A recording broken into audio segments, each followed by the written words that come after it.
How's it going, gamers? Welcome back to another update video, or snapshot video if you will. This is snapshot 20W45A and it has quite a few additions. It does not have the new cave generation that we're all excited for, but it has a lot of really exciting features, so let me just get into it. So the first thing I'd like to show you is this copper. You can now find copper naturally generating in caves. The changelog did say that the generation is temporary. It is not final. It is subject to change, just like almost everything else here. So this is the copper ore texture, and one detail that I think is really cool. If you look closely, it has the copper texture there, but then it has green around it. I think it's a pretty cool little detail. And the unique thing about copper is that it is going to age. So as soon as I place this block down, it's going to age very slowly. The changelog said it would be something like 50 days for it to change from one stage to the next stage. 50 Minecraft days, that is. Which is quite a lot. I mean, if you do the math, you're going to be waiting a long time to get this green block. So copper ore, of course, gets smelted into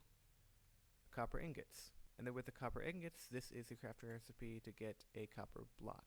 After you got the copper block, you've got cut copper, stairs, or you can make slabs. And that's all the blocks that you have. Now you might be thinking, man, I like this texture, and I like this texture, but what if I wanted to keep it here? What if I wanted it to not age anymore? Well, you can with honeycomb. You can put any type of copper block in with honeycomb and it creates waxed copper.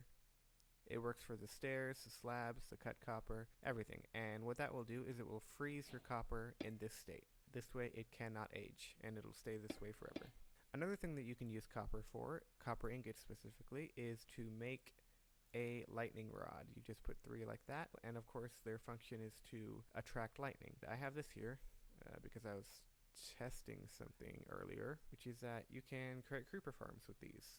A few moments later. So yeah, these things are going to make creeper farms, or charge creeper farms, super easy. Alright, the next thing I'd like to show you is the amethysts. There's 2 variations. There's the block of amethyst, and the sound that these make is so cool. Sounds cool. And it also makes the same sound when you walk on them. Very cool. And then there is also a budding amethyst, which is a slightly different texture, you can see. And budding amethyst, just like this one here, will grow the amethyst buds, which have 4 stages. They have the small, medium, large, and cluster. In survival, these things will drop amethyst shards, and I believe this large one can drop up to 4, or possibly more with fortune. What you can do with this is you can take it to a crafting table. You need 2 copper and 1 shard, and that gets you a spyglass, which is a new item. Now, if you ask me, Minecraft has been needing a zoom button or a zoom function for a long time. Most people use Optifine for that, but this is very different from Optifine. I thought I wasn't going to like this because I use Optifine and I'm so used to it. But this is so different from Optifine, just the way it feels. Like you can dart around. It doesn't go slow like Optifine does. And I feel like it's different enough from Optifine for it to set it apart and make it worth it. So amethysts and budding amethyst will spawn naturally in geodes. They're kind of rare-ish, but they're not super rare. You can see we can see about 3 of them right now, so they're not that rare, but when you're caving, they'll probably seem a little bit more rare because you can't see everything like this, obviously. So geodes will spawn naturally like this in this sort of round shape, and they will create these clusters here. Now geodes are surrounded by 2 different types of blocks. They have an outer casing of calcite I think it's called, and then calcite has an outer casing of tuff. Now geodes are the only place you can find calcite and tuff, and these are the only variations. There's no stairs, no blocks, no nothing. These are the only 2. One minor change, as you probably noticed already, is that you can now put lava in a cauldron, which is very cool. Bedrock could already do that, but it's cool that we can do it now.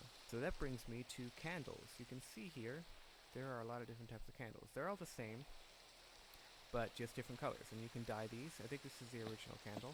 Yes, it is. And then you can dye them, you know, all the different colors. And of course you can group them. So you can go from 1 to 4. And the thing about candles is that they don't stay lit, or they don't start out lit, and you have to light them.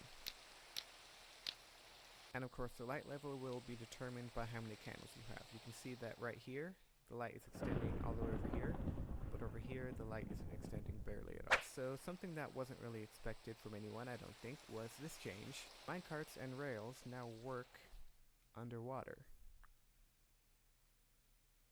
I don't think anybody saw this coming. This is really weird. It kind of makes sense that they would, I guess, but I don't think anyone saw it coming. Now you can see that water actually very much slows down the minecart, and you can see it goes really slow, and it barely even manages to get me over there.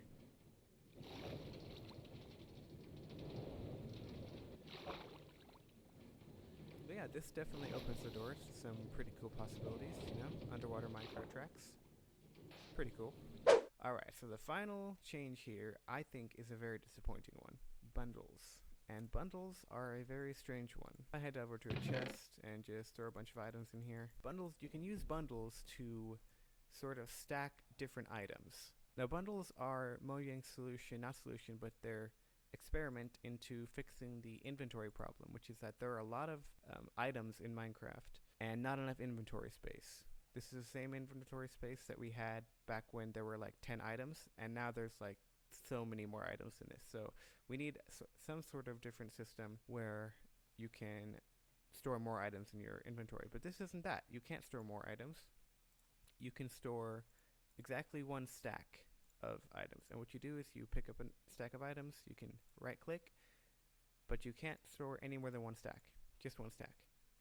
And you might be thinking, what's the point of that? Well, you can stack different items. So say I want to stack half a stack of amethysts and half a stack of copper, I can do that. But it can still only add up to one stack. Or if you have an unstackable item like a spyglass or a tool, that just takes up the whole thing. So it's pretty much pointless. And you can actually stack a lot of stuff, but you can only stack a few of them. So you can do that and that, not that, because minecarts are unstackable. And you can put as many stuff in here as you want, as long as it doesn't exceed 64. I don't think that that's a good idea. I think that it should be a lot more than just one stack, because we need more inventory space in general. And I think that this is not a good way to implement this at all. But like everything else, this is subject to change. They could definitely improve it. They definitely have time, and hopefully they will. So that is pretty much everything. There are a lot of bug fixes, some other technical changes that I didn't want to get into because, you know, I'm just not into that stuff. I'm into like the vanilla changes. Sorry if this video seemed a little bit rushed. I'm trying to get this out as soon as possible before any of the other Snapshot reviewers do. I'd appreciate it if you left a like and subscribed if you enjoyed it, because I'm going to be doing more Snapshot videos every week whenever they come out. Hope you enjoyed, and I'll see you next time. Bye.